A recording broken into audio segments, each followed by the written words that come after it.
नमस्कार दोस्तों, Indian GK की 8th क्लास में आपका स्वागत है। ये क्लास उन सभी एग्जामों के लिए इम्पोर्टेंट है जिसके अंदर इंडियन जीके के क्वेश्चंस आते हैं, चाहे वो किसी भी स्टेट के हों, चाहे वो सेंट्रल गवर्नमेंट के हों। तो SSC, railway, Delhi police, Rajasthan police, आपके अदर स्टेट एग्जाम जो भी हैं, उन सबों के लिए आपके ये क्वेश्चन इंपॉर्टेंट हैं। अग्निवीर में भी इन क्वेश्चनों का बहुत अच्छा खासा रोल रहेगा। तो मैं बिना टाइम खराब किए आपके सामने क्लास स्टार्ट करता हूं। जो चैनल पर पहली बार आए हैं वो चैनल को सब्सक्राइब करें और वीडियो को लाइक करें, इतना ही आपसे मांगा जाता है। आगे चलते हैं। फर्स्ट क्वेश्चन देखिए आपके लिए, अकबर ने किस वर्ष में तीर्थ यात्रा कर को समाप्त कर दिया था, आपको ये बताना है। ये क्वेश्चन पहले भी पेपर में आ चुका है। कब आ चुका है आप ये बताएंगे, डेट पढ़ सकते हैं आप सब लोग। 14 दिसंबर 2020 को ये क्वेश्चन आया था, किस वर्ष अकबर के द्वारा तीर्थ यात्रा कर समाप्त कर दिया गया था। तो बिल्कुल सही जवाब है, 1563 में अकबर ने तीर्थ यात्रा कर को क्या कर दिया गया था, समाप्त कर दिया गया था। ठीक है, 1500 इंपॉर्टेंट बातें देख ले अकबर के बारे में। यदि आप नहीं जानते हैं तो थोड़ा सा आपको अकबर के बारे में बता देते हैं। अकबर का शासन जो काल था वो था 1556 से लेके 1605 तक। ठीक है, अकबर एक अनपढ़ शासक था, अनपढ़ अनपढ़ था। अकबर का जन्म, अकबर के जन्म की बात की जाए तो 15 अक्टूबर 1542 को अकबर का जन्म हुआ था। पिता का नाम हुमायूं था, राजा का नाम याद रखना है आपको। और अकबर का जो बचपन का नाम था, बचपन का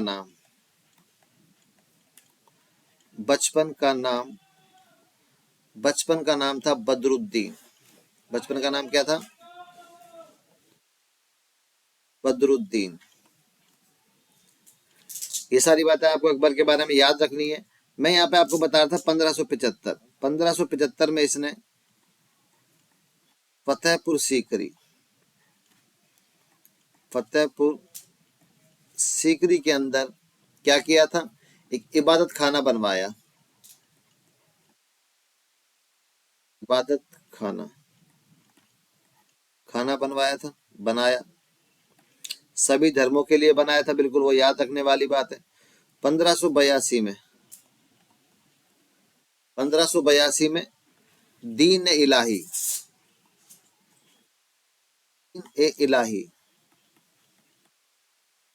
इलाही स्थापना की, दीन इलाही संप्रदाय धर्म की स्थापना की। ये बात आपको याद रखनी है। और 1605 में अकबर की क्या हो जाती है, मृत्यु हो जाती है। अकबरनामा किसने लिखा था, अकबरनामा लिखा था उसके 9 रत्नों में से इसका नाम क्या था, अबुल फजल। ये सारी बातें आपको अकबर के बारे में याद रखनी है। ठीक है, तो इस क्वेश्चन का सही जवाब क्या है, 1563। अकबर ने तीर्थ यात्रा कर 1563 में समाप्त किया। अकबर का शासन का टाइम था 1556 से 1605 और जन्म 15 अक्टूबर 1542 को। हुमायूं उसके पिता का नाम था, बचपन का नाम था बदरुद्दीन। 1575 में इसने फतेहपुर सीकरी में इबादत खाने का निर्माण करवाया, जो कि लगभग हर धर्म के लोगों के लिए था। किसके लिए था, हर धर्म के लोगों के लिए था इबादत खाना। ये आपको याद रखना है, यदि आप रख सकते हैं। आगे चलते हैं थोड़ा सा। और 1582 में दीन इलाही क्या हो जाता है, स्थापना करवाया। और 1605 में अकबर की मृत्यु हो जाती है। ये बात आपको याद रखनी है। ठीक है, अगले क्वेश्चन की तरफ हम लोग चलते हैं। नेक्स्ट क्वेश्चन है आपके लिए, कौन सा है क्वेश्चन, निम्नलिखित में से कौन सी इमारत मुगल स्मारक अकबर किले में स्थित नहीं है। कहने का मतलब 4 दे रखे हैं, ये आपको शानदार चीजें याद करने के लिए अकबर के किले में स्थित नहीं है। बताइए, जल्दी से बताइए, आपका जो भी लगता है। ये देखिए, खास महल है, मोती मस्जिद है, शीश महल है, सब है। ये जल महल की बात करें तो इसका जो नहीं पूछा जा रहा है वही आपके लिए जवाब है। जल महल जयपुर के अंदर है। जल महल कहाँ पर है, जयपुर के अंदर है। ठीक, अब देखिए, खास महल, मोती मस्जिद, शीश महल, ये सब कहाँ पर है, लाल किले के अंदर है। इसमें से कुछ और देखिए आप, माची भवन लिखा हुआ है कि इसमें? माची भवन नहीं है, माची भवन याद रखेंगे आप, माची भवन। खास महल,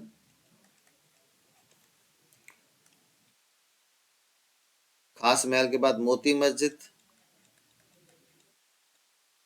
मोती मस्जिद, और मोती मस्जिद के बाद शीश महल। ये तो आपके ऑप्शन से मिल गया आपको। मेरे साथ बोलिए एक बार कौन कौन से? माची भवन, खास महल, मोती मस्जिद, शीश महल। ये सब किसके अंदर बने हुए हैं? ये सब लाल किले के अंदर है, आगरा के अंदर, ठीक है ना। एक है नगीना मस्जिद, याद रखेंगे आप लोग, नगीना। नगीना मस्जिद कहाँ पर है? आगरा के लाल किले के अंदर है, या फिर मैं कहूँ आगरा के किले के अंदर स्थित है, ठीक है। उसके बाद मीना मस्जिद, क्या नाम है? मीना मस्जिद। एक नाम और लिखना चाहते हैं आप, लिख सकते हैं शाहजहां महल, शाहजहानी लिख देना, शाहजहानी महल। ये सब किसके अंदर है? आगरा के किले के अंदर है, आगरा के अंदर है। तो क्या नहीं है? जल महल नहीं है जयपुर के अंदर। अगले क्वेश्चन पे, पानीपत की दूसरी लड़ाई में ने भारत में निम्नलिखित में से किसके शासन की शुरुआत कर दी थी? हुमायूं की, जहांगीर की, शाहजहां की, अकबर की? पानीपत का जो लड़ाई हुआ था वो हुआ था 1556 में। किस किस के बीच में? हेमू, और इस साइड कौन था? अकबर का वैसे सेनापति था, पर नाम अकबर का ही आता है। सेनापति का नाम क्या था? बैरम खां। क्या नाम था? बैरम खां, ठीक है। इस युद्ध को जीत जाते हैं, बैरम खां जीतता है इस युद्ध को, और हेमू इस युद्ध को हार जाता है। तो सही जवाब क्या है? अकबर के लिए स्थापना हो गई थी, साम्राज्य की नींव डल गई थी, है ना। ये है आपका पानीपत के युद्ध के बारे में थोड़ी सी बात करता हूं मैं। पानीपत पहले ही बता चुका हूं मैं। पानीपत का युद्ध, जो पानीपत का युद्ध है वो 3 युद्ध हुए भारत में, बड़े बड़े पानीपत के, 1 2 3। पहला युद्ध होता है वो 1526 में हुआ, दूसरा 1556 में हुआ, और तीसरा 1761 में हुआ। ये बात ठीक है। ये बात अभी आप इतने याद रखेंगे, 1526, 1556 और 1561। यदि राजाओं के बारे में भी जानना चाहते हैं तो चलो लिख देते हैं। पहले एक बाबर है, बाबर वर्सेस इब्राहिम लोदी, मतलब लोदी, याद रखेंगे, पहले बताया जा चुका है, फिर दोबारा इसलिए बता रहा हूँ आपको याद रहे। पानीपत का दूसरा हेमू वर्सेस अकबर, ठीक। तीसरे की बात करें, मराठा वर्सेस अफगान, अफगानों में अहमद शाह अब्दाली। और इन्हीं चीज़ों को याद रखना है। ये जीता है, बाबर जीता है, लोधी हारा, अकबर जीता, हेमू हारा, मराठा हारे, अफगान जीते, अहमद शाह अब्दाली जीता, ठीक है। नेक्स्ट क्वेश्चन, अकबर ने अपने पिता हुमायूं की कहानी हुमायूं नामा में इतिवृत्त करने का कार्य किसे सौंपा था? क्वेश्चन ये पूछना चाह रहा है कि हुमायूं नामा किसके द्वारा लिखा गया था। बहुत ही सिंपल क्वेश्चन है। हुमायूंनामा लिखा गया था गुलबदन बेगम के द्वारा। किसके द्वारा लिखा गया था? गुलबदन बेगम के द्वारा, ठीक है। तो गुलबदन बेगम ने लिखा हुमायूंनामा। हुमायूंनामा ये थी बहन, ये बहन थी। बहन किसकी? हुमायूं की, याद रखेंगे, हुमायूं की बहन। बाबर की सबसे छोटी बेटी थी गुलबदन बेगम। ये बात आपको थोड़ी सी याद रखनी है। बाबर के बारे में कुछ याद है आप लोगों को? कुछ भी याद? बाबर था, संस्थापक था, वो सारी बातें याद रखनी है। जगत गोसाई, जोधा बेगम, मरियम उज जाम, ये सब अलग अलग के नाम है। जोधा बेगम अकबर की वाइफ को कहा जाता है इतिहास के हिसाब से, इन किताबों के हिसाब से, एनसीईआरटी के हिसाब से। जगत गोसाई जहांगीर की वाइफ।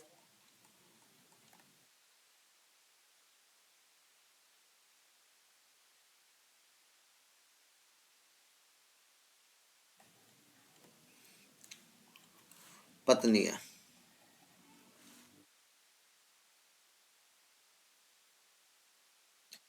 मरियम उज्जाम की बात करें, ये जोधा बेगम का ही दूसरा नाम था, ठीक है। तो सही जवाब क्या होगा आपके इस क्वेश्चन का? यदि आपको पता है अच्छी बात है, गुलबदन बेगम। आगे चलते हैं।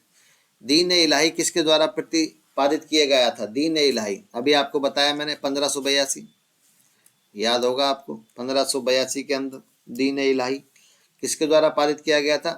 अकबर के द्वारा पारित किया गया था। शाहजहां के टाइम को कहा जाता है स्थापत्य कला, स्थापत्य कला का स्वर्ण काल। स्थापत्य का मतलब जहां पर बिल्डिंग बिल्डिंग ज्यादा बनाई जाती है ना, वो जैसे लाल किला बना, ताजमहल बना, इन सब चीजें। अशोक, अशोक के टाइम में जो क्वेश्चन आता है वो आता है 261 ईसा पूर्व, कलिंग का युद्ध, कलिंग का युद्ध। इल्तुतमिश को लिए याद रखते हैं अपन लोग। राजधानी किसको बनाया? दिल्ली को बनाया पहली बार। लाहौर से किसको लाया? दिल्ली को राजधानी बनाया। इक्तेदारी, इक्तेदारी प्रथा प्रारंभ की, प्रथा प्रारंभ, ये हुआ। दल चालीसा की स्थापना, दल चालीसा की स्थापना, ठीक है। और कुछ, ये सारी बातें आपको याद रखनी है। यदि आपको इनका शासनकाल याद है, अच्छी बात है। शासनकाल के बारे में बात करें, आपको लिखवाया काफी जा चुका है। 1211, 1211 से 1236। शाहजहां के आप लोग यदि जानना चाहते हैं, 1628 से लेके 1658। अशोक के बारे में याद करें, 269 ईसा पूर्व से लेके 232 ईसा पूर्व। अकबर के बारे में पिछले ही क्वेश्चन में बताया है, तो बिल्कुल सही जवाब है अकबर। ठीक, आगे चलते हैं। एतमादुद्दौला का मकबरा जो पंचनकारी से सुसज्जित है, कहाँ पर स्थित है? बिल्कुल सिंपल है, आगरा जिसके दिमाग में आ रहा है वो सही जवाब ही है, पर फिर भी आप लोग थोड़ा देख लेंगे। औरंगाबाद है, अलवर है, आगरा है, अजमेर है। सही जवाब तो आगरा ही है। निर्माण की बात करें, निर्माण किसने करवाया इसका? इसका जो निर्माण था वो किसके द्वारा करवाया गया था? निर्माण करवाया गया था नूरजहां के द्वारा। नूरजहां, नूरजहां कौन है इसकी? इसकी है पुत्री नूरजहां, ठीक है। किसकी पुत्री थी? एतमादुद्दौला की पुत्री थी। और इसके पति का नाम?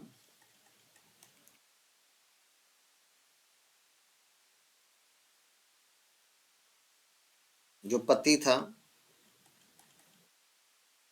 का नाम था जहांगीर, ठीक। जहांगीर का वास्तविक नाम था सलीम। सलीम का शासनकाल था 1605 से लेके 1627। इस तरीके से चीजों को याद रखना है। अलवर में तो ज्यादा नहीं है ऐसा कुछ। बाकी सही जवाब क्या है आपका? सही जवाब है ऑप्शन नंबर सी। किस मुगल शासक के अधीन चित्रकला अपने चरम पर थी? चित्रकला का स्वर्ण काल, क्वेश्चन ये है। चित्रकला का स्वर्ण काल की बात की जा रही है। चित्रकला का स्वर्ण काल कहा जाता है जहांगीर के समय को, जहांगीर के काल को। यदि पिछला क्वेश्चन ध्यान से सुना होगा तो आपको टाइम याद होगा, 1605 से लेके 1627। और इस क्वेश्चन का भी सही जवाब क्या है? जहांगीर। बाबर है संस्थापक। बाबर क्या है? मुगल काल का संस्थापक। औरंगजेब है अंतिम, अंतिम शक्तिशाली, शक्तिशाली शासक। औरंगजेब ही है मुगल वंश के पतन का कारण। औरंगजेब की नीतियां इतनी खराब थी जिससे आम जनता परेशान हो गई थी, और सारे राजा क्या हो गए थे? औरंगजेब से परेशान हो गए थे, और इसीलिए उसने, उसके मरने के बाद कोई भी वंश को नहीं संभाल पाया। स्थापत्य कला का स्वर्ण काल किसके टाइम को बोलते हैं? ये बोला जाता है शाहजहां के टाइम को। तो इस क्वेश्चन का जो सही जवाब है वो क्या है आपका? बिल्कुल सही जवाब है ऑप्शन नंबर सी, जहांगीर। ठीक है, सही जवाब क्या है यहाँ पे लिख देता हूँ, कंफ्यूजन नहीं होना, सी। आगे, कश्मीर में शालीमार बाग का निर्माण किसके द्वारा करवाया गया था? सिंपल क्वेश्चन है आपका। कश्मीर में शालीमार बाग का निर्माण किसने करवाया? हुमायूं ने, शाहजहां ने, जहांगीर ने, इनमें से कोई नहीं। तो सही जवाब तो प्यारे बच्चों सी ही है। दोबारा से जहांगीर, ये बिल्कुल सही जवाब। निर्माण करवाया गया था, जहांगीर के द्वारा करवाया गया था। जहांगीर ने देखिए और कुछ क्या करवाया था, तो जहांगीर के ऊपर बात करें, निर्माणों की बात करें जहांगीर के,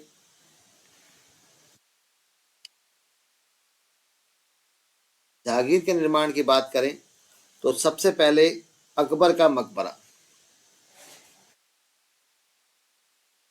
अकबर का मकबरा किसके द्वारा, जहांगीर के द्वारा। उसके बाद था अकबर के मकबरे के बाद एक इंपॉर्टेंट और चीज, लाहौर मस्जिद आपको याद रखनी है। ये छोटे मोटे क्वेश्चन ही पेपर में आते हैं, लाहौर मस्जिद का निर्माण किसके द्वारा करवाया गया था, तो सही जवाब होगा जहांगीर। इस तरह से पेपर में क्वेश्चन आते रहते हैं, आपको सिर्फ क्लासों को ध्यान सुनना है। मैं फालतू के कोई कमेंट्स ना देख रहा हूँ, ना मैं उन पर रिप्लाई कर रहा हूँ, ना मैं उन्हें सुन रहा हूँ, देख रहा हूँ, ठीक है। आप लोग सिर्फ अपने क्वेश्चनों पर ध्यान रखें, जो चीज़ें आपको बताई जा रही हैं बस उस पर याद रखें। शाहजहाँ के द्वारा निर्माण की बात करें अपन, तो लाल किला, लाल किला याद रहेगा शाहजहाँ का। कौन सा वाला, दिल्ली वाला, कहाँ वाला, बिल्कुल दिल्ली वाला। जामा मस्जिद, जामा मस्जिद याद रहेगा आपको। मोती मस्जिद, मोती मस्जिद याद रहना चाहिए। निर्माण किसने करवाया, शाहजहां ने करवाया। अब ये चीजें मैं आपको पिछले 5-7 दिनों से इतनी बार बता चुका हूँ, यदि आपको याद होना चाहिए। अब बात करें हुमायूं की, हुमायूं ने निर्माण किसने करवाया था, हुमायूं, यहाँ मैं लिख देता हूँ हुमायूं द्वारा। हुमायूं के देखिए निर्माण के बारे में तो कोई खास नहीं मिलता, क्योंकि हुमायूं को स्टेबल नहीं था, पर इसने एक शहर बनाया था, बसाया था, दीन पनाह शहर, दीन पनाह शहर बसाया, शहर बसाया, दीन पनाह शहर बसाया। कहाँ पर बसाया था, दिल्ली में। इसी के अंदर एक पुस्तकालय था,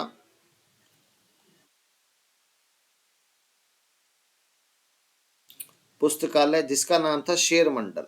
क्या नाम था, शेर मंडल। इसी से गिरकर इसकी मृत्यु हो जाती है, किसकी, हुमायूं की। गिरकर मृत्यु हुई, सीढ़ियों से फिसल के, सीढ़ियों से फिसल के नीचे आया और उसके बाद सीधा ऊपर चला गया। तो हुमायूं याद रखेंगे आप इस बात को। अगला क्वेश्चन है, किसकी अनुमति से अंग्रेजों ने सूरत में अपना पहला कारखाना बनाया था, किसकी अनुमति से, अंग्रेजों ने किसकी अनुमति से पहला कारखाना बनाया था, तो सही जवाब है आपका ऑप्शन नंबर ए, 1609।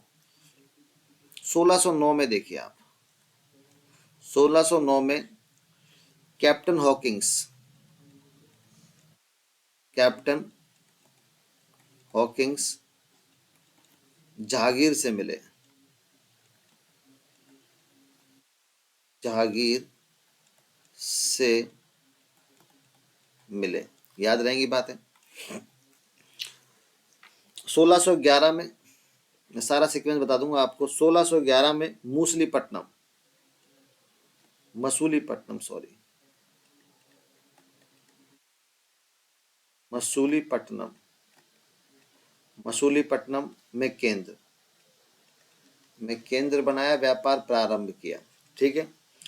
1612 कप्तान या कैप्टन थॉमस बेस्ट,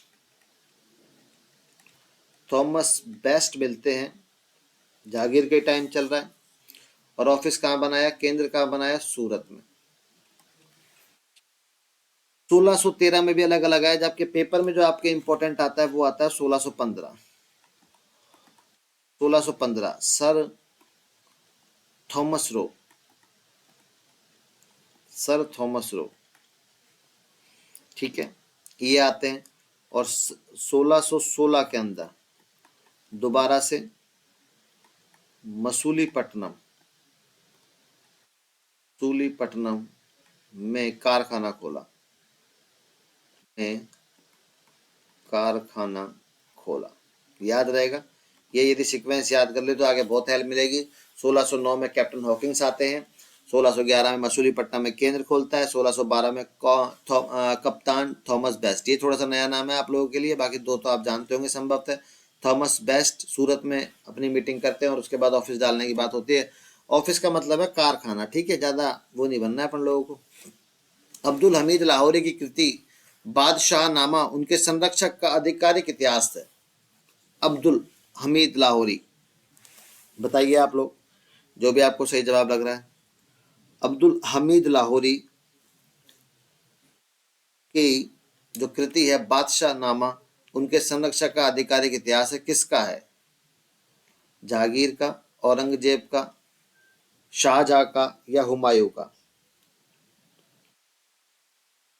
आपके पास ज्यादा समय नहीं है, बमुश्किल आपके पास 3 सेकंड का समय दे रहा हूं मैं कमेंट करने के लिए।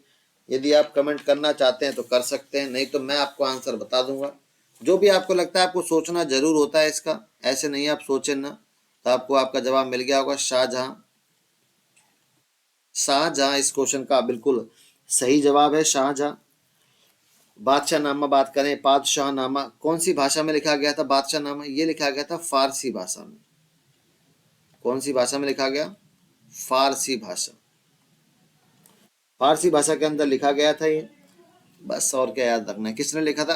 शाहजहां के टाइम पे लिखा था अब्दुल हमीद लाहौरी ने। ठीक, अगले क्वेश्चन पे, निम्नलिखित में से किस शाहजहां के द्वारा सुल्तान बुलंद इकबाल की उपाधि दी गई थी? बिल्कुल सिंपल सिंपल क्वेश्चन है, बाकी नए नए क्वेश्चन है, आपको ये समझना है किसके द्वारा। शाहजहां, और ये शाहजहां के 4 बेटे हैं, 4 पुत्र हैं शाहजहां के। किसे कहा गया था? सुल्तान बुलंद इकबाल। सुल्तान बुलंद इकबाल। आप लोग समझ गए होंगे। सही जवाब है आपका दारा। दारा का जो पूरा नाम था वो था दारा शिको। दारा शिको था, याद रखेंगे इस बात को। और सबसे बड़ा पुत्र, सबसे बड़ा और प्रिय, प्रिय पुत्र था किसका? शाहजहां का। तो आपको याद रखना है, सुल्तान बुलंद इकबाल की उपाधि किसको दी गई थी? दारा शिको को दी गई थी। मयूर सिंहासन की शुरुआत किसने की थी? ये बहुत ही सिंपल और एक बहुत ही अच्छा क्वेश्चन है। मयूर सिंहासन, मयूर सिंहासन का निर्माण जो करवाया गया था वो करवाया गया था शाहजहां के द्वारा। लगभग लगभग टाइम की बात करें 17वीं सदी में। कौन सी सदी में? 17वीं सदी में। जिससे जिसे नादिर शाह, नादिर शाह कहाँ का राजा है ये? ईरान का। भारत से बाहर ले गया, भारत से ले गया। क्लियर? तो सही जवाब क्या है आपका? मयूर सिंहासन का। और उस टाइम इसके अंदर यदि जानना चाहते हैं आप लोग, उसके अंदर कोहिनूर हीरा भी लगा हुआ था जब नादिर शाह ले गया था ईरान। नेक्स्ट, राजकुमार खुर्रम को बड़े होने के बाद किस नाम से जाना गया? कहने का मतलब ये, खुर्रम किसका बचपन का नाम था? एक सिंपल सा क्वेश्चन आपके सामने। सही जवाब है आपका, खुर्रम जो नाम था बादशाह का, शाहजहां का था। अकबर का नाम बदरुद्दीन था। जहांगीर का नाम सलीम था। सिंपल सिंपल है, पहले बता रखा है। हुमायूं का नाम मैं आपके लिए छोड़ता हूँ, क्वेश्चन कमेंट्स में डालना। हुमायूं के बचपन का नाम क्या था? हुमायूं को क्या कहा जाता था? ठीक है, यदि आपने बताया तो विश्वास माने आपकी तैयारी अच्छी है। अगला क्वेश्चन, भारत की सबसे बड़ी मस्जिद का नाम क्या है? कुव्वतुल इस्लाम, चार मीनार, मोती मस्जिद या जामा मस्जिद? भारत की सबसे बड़ी मस्जिद का नाम क्या है, आपको ये बताना है।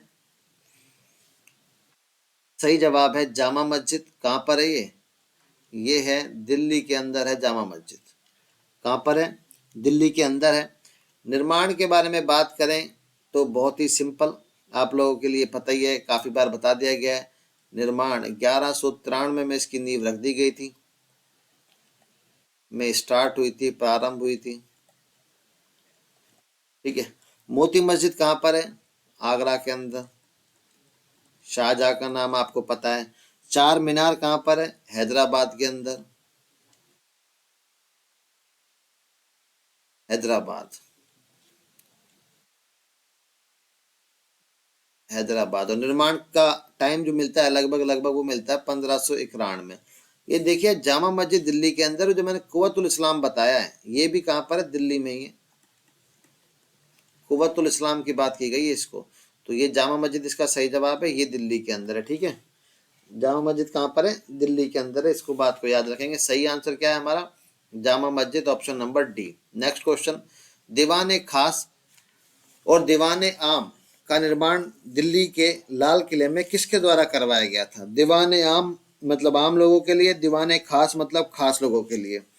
तो जो दीवाने आम और दीवाने खास था, ये सही जवाब है इसका, शाहजहां के द्वारा करवाया गया था।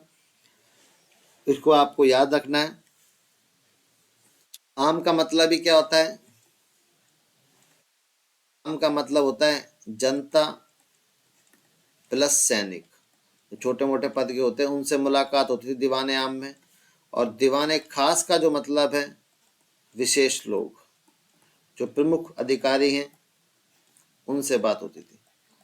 ठीक, याद रखना आप इस बात को। दीवाने आम और दीवाने खास, पहले ही अपने आप में एक क्वेश्चन है, दीवाने आम दीवाने खास कहाँ पर है? तो दिल्ली के लाल किले में है।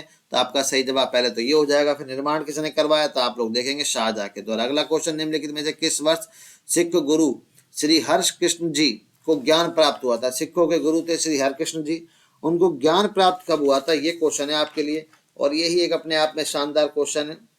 यदि आप इसका जवाब दे सकते हैं तो आप बताइए किस वर्ष ज्ञान प्राप्त हुआ था। हरे कृष्ण, पहली बात तो देखिए, मैं थोड़ा हिंट देता हूँ आपको। हरे कृष्ण जो है, हरे कृष्ण बहन का नाम तो हरे कृष्ण जी, हरे कृष्ण जी हैं आठवें गुरु। कौन से गुरु हैं?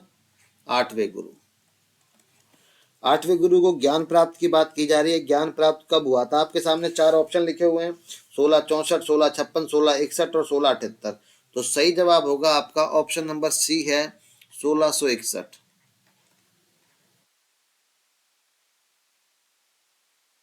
को ज्ञान प्राप्त। एक बात याद रहेगी, इतना याद रखो, और तो क्या याद रखना है।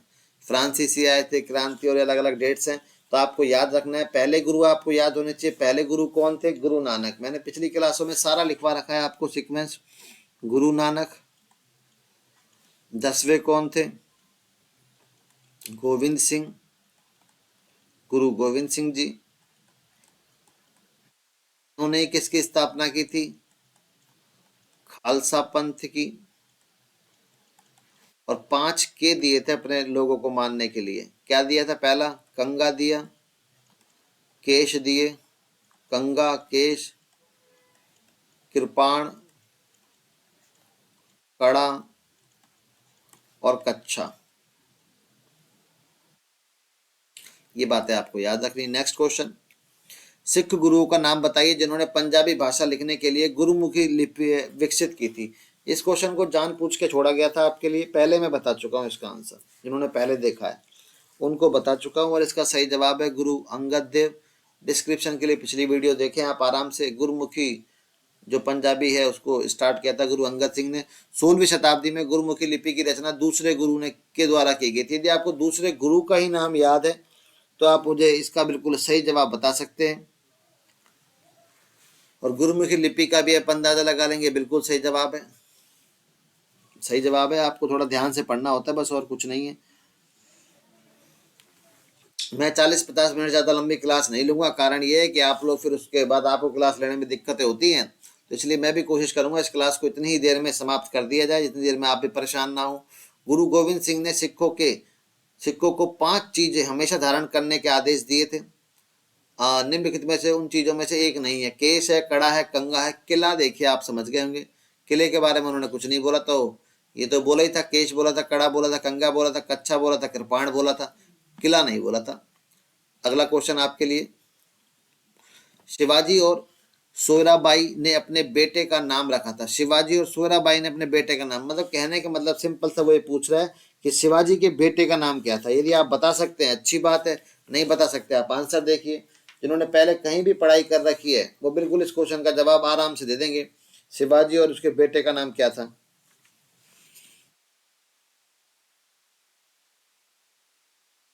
शिवाजी सेकंड की बात की जा रही है संभवतः, ये शिवाजी फर्स्ट की बात नहीं हो रही है ना।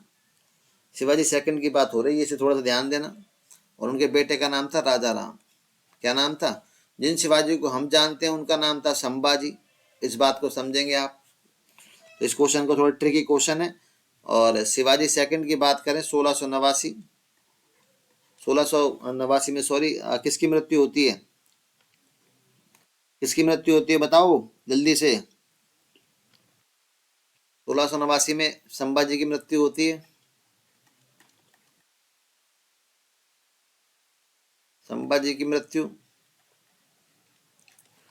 और इनके पुत्र थे शाहू, छत्रपति शाहू जी। इन्हें क्या कर लेता है औरंगजेब, कैद कर लेता है। तो आपको याद रखना है सिर्फ क्वेश्चन के हिसाब से, शिवाजी और सोयराबाई ने अपने बेटे का क्या नाम रखा था, तो राजा राम रखा था, आपको ये देखना है।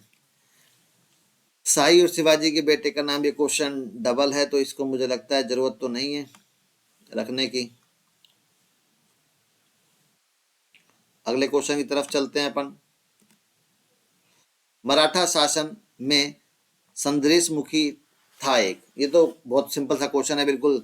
ये क्या था, सरदेश मुखी क्या था? ये जिन बच्चों ने पढ़ रखा है मुझसे उनको मैंने काफी कुछ बता रखा है इसके बारे में। राजस्व पर लिया जाने वाला टैक्स था संदेश मुखी, और ये लगभग आपकी आय का 25% होता था। कितना होता था? 25%। पेशवा के समक्ष पद अलग बात है, शिवाजी को दिया गया नाम अलग बात है, और ये मराठा शासन नहीं, बिल्कुल राजस्व कर है ये। और आपकी आय का 1/4 लेते थे, मतलब चौथ का कर मान के चलिए। इसका दूसरा नाम क्या है? चौथ, चौथ का कर। निम्नलिखित में से कौन गलत सुमेलित है? कौन सा सुमेलित गलत है, आपको बताना है। थोड़ा सा ध्यान से देखेंगे आप लोग, थोड़ा सा ध्यान से देखिए, आप बताइए। देखिए, भोंसले नागपुर सही है, होलकर इंदौर सही है, सिंधिया बड़ौदा नहीं आएगा, सिंधिया के लिए आएगा ग्वालियर। ये ज्योतिराव सिंधिया जो वर्तमान में बीजेपी में आ गए हैं, ये इसी फैमिली से थे, याद रखना आप इस बात को। पूना के पेशवा फेमस थे। पूना का कौन फेमस था? पैसे पूना, पूना के थे पेशवा। याद रहेंगी बातें। इंदौर के होलकर लिखे हुए हैं, भोंसले नागपुर लिखे हुआ है, और बड़ौदा के लिखना चाहते हो, यदि आप जानना चाहते हो तो बता देता हूं मैं। बड़ौदा के फेमस थे गायकवाड़। कौन था? गायकवाड़। तो सही जवाब क्या है हमारा? सी। आगे चलते हैं।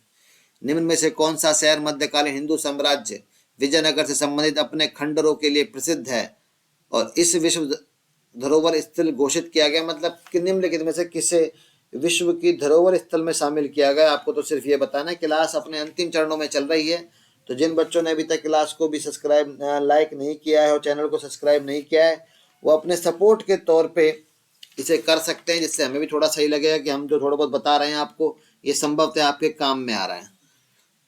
यदि कोई ढंग से पढ़ रहा है तो विश्व धरोहर स्थल की सूची में शामिल किया गया हम्पी को।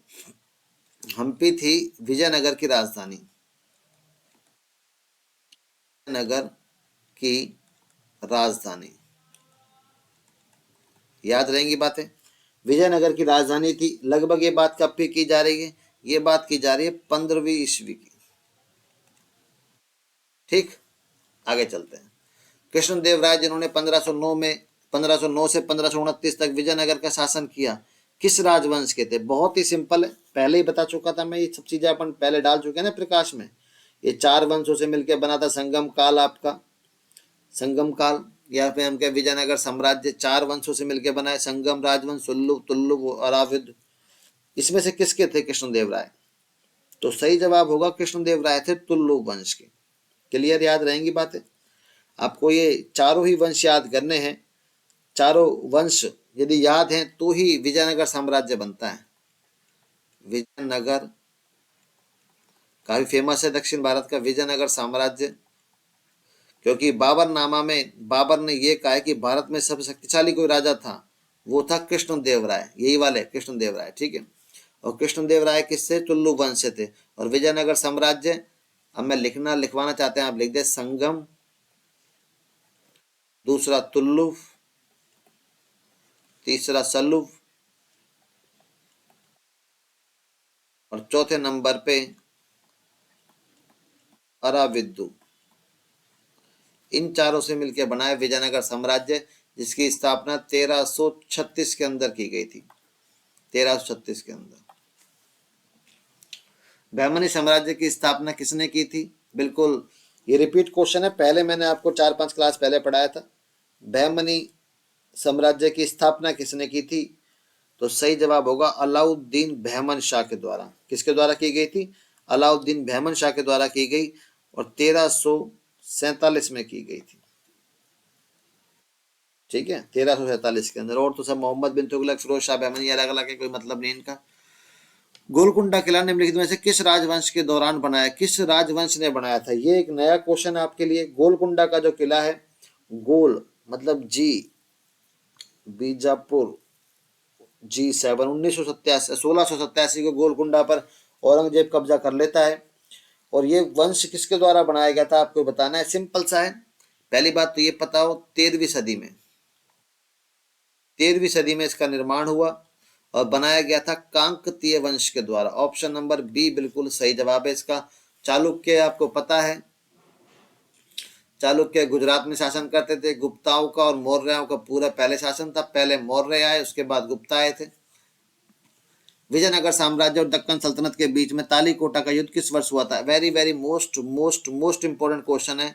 इसे ही कहा जाता है विजयनगर का पतन। तालीकोटा का युद्ध को कहा जाता है क्या? विजयनगर का पतन।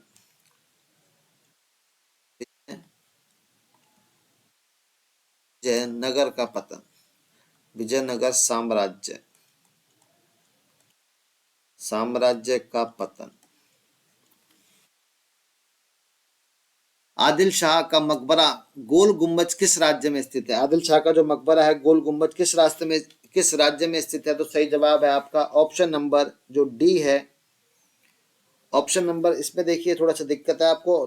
गोल गुम्बज क्वेश्चन है, आदिल शाह वाला क्वेश्चन है, बिल्कुल बिल्कुल आदिल शाह। और इसका सही जवाब कर्नाटक होगा बच्चों, तेलंगाना नहीं है, क्योंकि अभी थोड़ा सा चेंज हुआ है हल्का सा। तो जो सही जवाब है वो है सी, कर्नाटक के अंदर स्थित है आदिल शाह का जो मकबरा है गोल गुम्बज। ये आपको याद रखना है कहाँ पर स्थित है, कर्नाटक के अंदर। एक थोड़ा सा नाम याद रखेंगे, ये बहमनी वंश से भी संबंध रखते हैं, बहमनी वंश। मैं सोच रहा हूँ कि एक डिस्क्रिप्टिव क्लास लेके आऊँ आपको, जो सीक्वेंस में सारी बातें बताई जाएं। एक बार रिपीट कर लेते हैं आज की क्लास, ये लगभग क्वेश्चन सारे हो गए, रिपीट कर लेते हैं फटाफट हम थोड़ा जल्दी, क्या क्या पढ़ा हमने आज। ये देखिए पहला क्वेश्चन जो आपका था, वो पहला क्वेश्चन ये था कि अकबर ने किस वर्ष तीर्थ यात्रा कर समाप्त किया था? तो सही जवाब है 1563 के अंदर तीर्थ यात्रा कर समाप्त किया। 1575 में फतेहपुर सीकरी इबादत खाना बनाया। 1582 में दीन ए इलाही धर्म की स्थापना की। 1605 में अकबर की मृत्यु हो जाती है और अकबरनामा लिखा जाता है अबुल फजल के द्वारा। अकबर के शासनकाल की बात करें 1556 से 1605 तक का शासनकाल था। अकबर अनपढ़ था। जन्म था 15 अक्टूबर 1542 को। हुमायूं इसके पिता का नाम था। बचपन का नाम अकबर का था बदरुद्दीन। निम्नलिखित में से कौन सी इमारत मुगल स्मारक आगरा किले में स्थित नहीं है? तो सही जवाब है जल महल। जल महल जयपुर में, खास महल मोती मस्जिद, शीश महल, ये तीनों के तीनों अकबर किले आगरा किले के अंदर स्थित है। माची भवन भी याद रखेंगे, मोती मस्जिद भी याद रखेंगे, नगीना मस्जिद याद रखेंगे, मीना मस्जिद और शाहजही महल भी आप याद रखेंगे। पानीपत की दूसरी लड़ाई भारत में किस शासकों के शुरुआत मतलब शासन की शुरुआत की गई थी? जवाब है अकबर। 1556 में हेमू और अकबर के सेनापति बैरम खां के बीच में युद्ध लड़ा जाता है और बैरम खां युद्ध को जीतता है, हेमू हार जाता है। पानीपत की भारत में अभी तक 3 लड़ाई लड़ी गई है। पहली लड़ाई 1526 में, दूसरी 1556 में, तीसरी 1761 के अंदर। बाबर जीतता है पहली को, दूसरी को अकबर जीतता है, तीसरी को कौन जीतता है? अफगान अहमद शाह अब्दाली। अकबर ने पिता हुमायूं की कहानी हुमायूंनामा को लिखने की जिम्मेदारी किसको दी थी? तो अकबर ने जिम्मेदारी दी थी, वो हुमायूं की बहन थी, सबसे छोटी बहन जिसका नाम था गुलबदन बेगम, उसने लिखा था हुमायूंनामा। दीन इलाही को किसके द्वारा प्रतिपादित किया गया? अकबर के द्वारा 1582 में प्रतिपादित किया गया दीन इलाही। ये बात याद रखनी है आपको, बाकी जो सारी बातें बता रखी हैं वो याद रखें आप। नेक्स्ट क्वेश्चन, इमादुद्दौला का मकबरा के निर्माण कहाँ पर है और किसने करवाया? तो निर्माण तो आगरा में निर्माण करवाया उसकी बेटी नूरजहां, जो कि बेटी थी किसकी? एतमादुद्दौला की। इसके नूरजहां के पति का नाम था जहांगीर या सलीम। 1605 से लेकर 1627 किस मुगल शासक के अधीन चित्रकला चरम पर थी? तो ये मैंने आपको बता दिया है। सही जवाब तो देखिए प्यारे बच्चों, थोड़ा हिंट कर देता हूँ, ये गलत लग रहा होगा आपको। यहाँ पे कहीं शाहजहां लिख देते हैं अपन,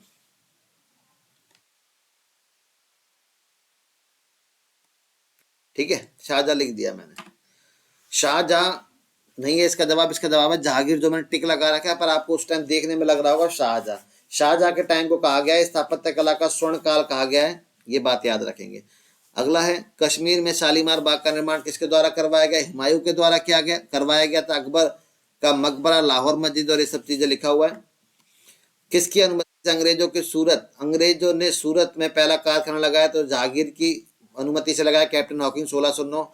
अब्दुल हमीद लाहौरी की कृति फारसी भाषा में लिखी गई है। बादशाहनामा का संबंध किससे? शाहजहां से। निम्नलिखित में से शाहजहां के द्वारा सुल्तान बुलंद इकबाल अपने बड़े पुत्र दारा शिकोह को दी गई थी। मयूर सिंहासन की शुरुआत की गई थी शाहजहां के द्वारा, जिसे नादिर शाह ईरान ले जाता है भारत से। खुर्रम का बड़े होने पर किस नाम से जाना गया? खुर्रम जाना गया शाहजहां के नाम से। अकबर बदरुद्दीन था पहले और जहांगीर सलीम था। हुमायूं मैंने आपका HW क्वेश्चन दिया, क्या है ये? भारत की सबसे बड़ी मस्जिद का नाम क्या है? दिल्ली के अंदर है जामा मस्जिद। चार मीनार जो मस्जिद हैदराबाद में है। कुव्वतुल इस्लाम दिल्ली के अंदर है, पहली मस्जिद है। और मोती मस्जिद आगरा के अंदर है। दीवाने खास को दीवाने आम की बात करें, निर्माण करवाया गया शाहजहां के द्वारा। खास लोगों के लिए, आम लोगों के लिए। किस वर्ष सिखों के दूसरे गुरु हरे कृष्ण जी का ज्ञान प्राप्त हुआ? 1661 में प्राप्त हुआ। सिखों के 8वें गुरु, सॉरी दूसरे अंगद हैं, ठीक है, 1661 में ज्ञान प्राप्त होता है। गुरु नानक पहले नंबर के, गुरु गोविंद सिंह 10वें नंबर है, खालसा पंथ और 5 KD। अगला क्वेश्चन आपके लिए, निम्नलिखित में से किन्होंने पंजाबी भाषा को लिखने के लिए गुरुमुख लिपि की विकसित की थी? तो गुरु अंगद बिल्कुल सही जवाब है। 16वीं शताब्दी में गुरुमुख लिपि की रचना दूसरे सिख गुरु के द्वारा, कौन सा नाम था? गुरु अंगद। गुरु गोविंद सिंह ने सिखों के 5 चीजों को धारण करने के लिए बोला था, इसमें क्या नहीं है? तो किला नहीं है प्यारे बच्चों, केश, कड़ा और कंगा है। और उसके बाद शिवाजी और सोयराबाई ने अपने बेटे का नाम रखा राजा राम। में सेकंड की बात की जा रही है, ध्यान रखें। मराठा शासन में सरदेश मुखी क्या था? तो चौथ का कर 25%। निम्नलिखित में से आपको पहचानना था, गलत कौन सा है? तो भोंसले नागपुर से हैं, होलकर इंदौर से हैं, सिंधिया ग्वालियर से हैं, पुणे पेशवे से हैं, बड़ौदा से गायकवाड़ है। तो आपको याद रखना है कि सिंधियाओं का संबंध बड़ौदा से नहीं है, ग्वालियर से है। निम्नलिखित में कौन सा शहर मध्यकालीन हिंदू साम्राज्य विजयनगर से संबंधित खंडरों के लिए प्रसिद्ध है, विश्व धरोहर में शामिल किया गया? सही जवाब है आपका हम्पी, कर्नाटक की राजधानी रही है किसी जमाने में विजयनगर, ठीक है। कृष्णदेवराय जिन्होंने 1509 से लेकर 1529 तक शासन किया था, किस वंश से थे? ये विजयनगर साम्राज्य में 4 वंश में बता चुका था पहले, संगम, तुल्लु, सुल्लु और अराविद्दु। तो तुल्लु वंश के थे कृष्णदेवराय, ये आपको याद रखना है। बहमनी साम्राज्य, अलाउद्दीन बहमन शाह 1347 के अंदर इसका गठन किया गया।